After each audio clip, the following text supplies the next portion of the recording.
Hey guys, welcome back to the channel. You could have been anywhere in the world, but you decided to be here with me, and I really appreciate it. So I'm going to give you a quick rundown about how I feel about the Google Pixel 4a. I've had this phone on my shelf for a few weeks, and I've been a little reluctant to review it.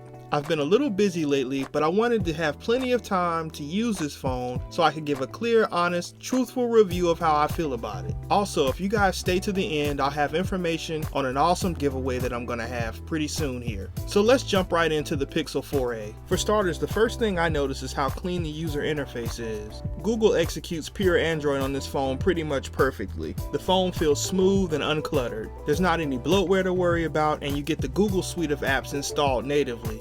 Now the Pixel uses a 1080 OLED display. It's bright, sharp, very crisp. I think it's a really good display at this price point. Now the Pixel uses 6 gigs of RAM and is very snappy. The processor is a 730G Snapdragon and it's adequate. It's not the fastest, but paired with 6 gigs of RAM, this phone is nice and responsive.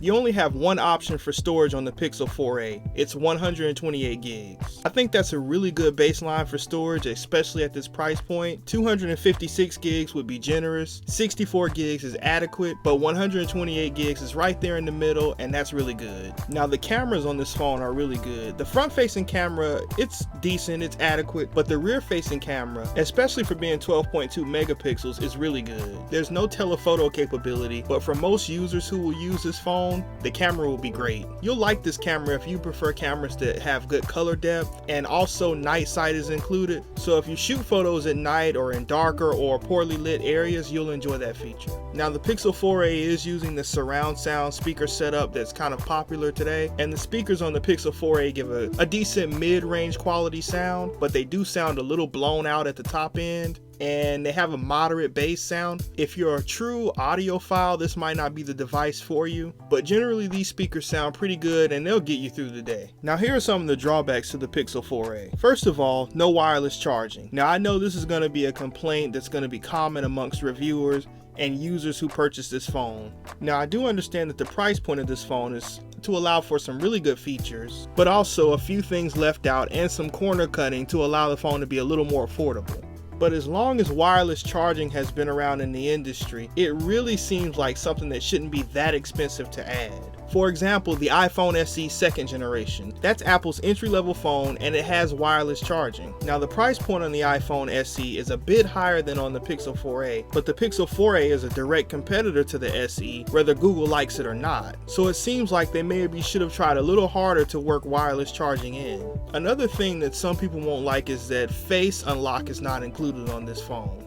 Now that might not be such a big deal on this phone, especially with the placement of the fingerprint sensor. The fingerprint sensor is ergonomic in a way. It's placed where most users' fingers will naturally fall pretty much no matter the size of your hand. So I think maybe they feel like this makes up for not having Face ID on this device. We'll see if they include it on the 5G version of the 4a. Which leads me to my next point. The chipset in this phone is incapable of 5G. Now apparently Google is going to launch a 5G version of the Pixel 4a, and it'll be interesting to see what new features they include on that phone other than 5G capability. And while 5G service isn't everywhere yet, it really would have been a nice feature to have on the 4a, but I understand that they needed to keep it within a budget, so leaving that feature off does make sense.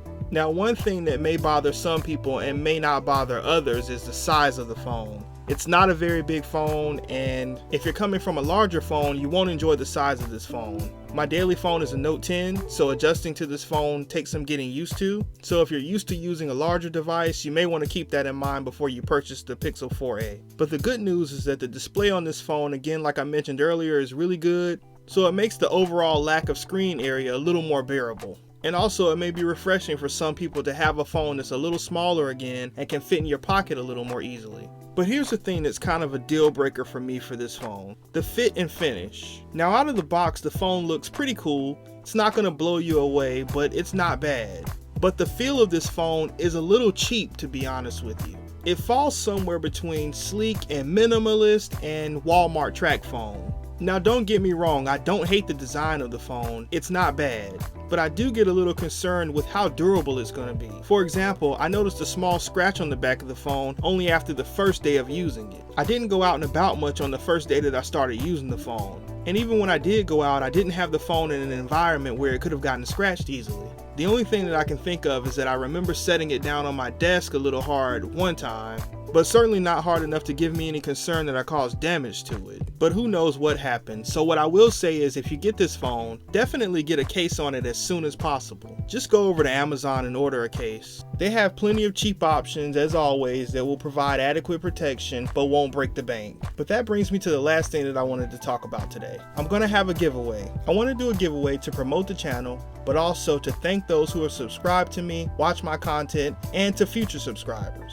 So what we're going to do is we're going to do a $500 Amazon gift card to one lucky subscriber. We're going to do this giveaway when this channel reaches 1,000 subscribers. All you have to do to win is subscribe and comment. And you can comment anything you want, but it would be cool if you could tell me what's your favorite mobile device and or what product you would like to see me review on the channel. I love mobile technology, but I'm open to reviewing anything that's cool, or at least seems like it could be cool. Ultimately, my goal for this channel is to help people save time, money, and find the best deals. So I'm hoping you make some suggestions on what you'd like to see me review. So that's it for this one. Thanks for checking out my channel, and I'll see you next time.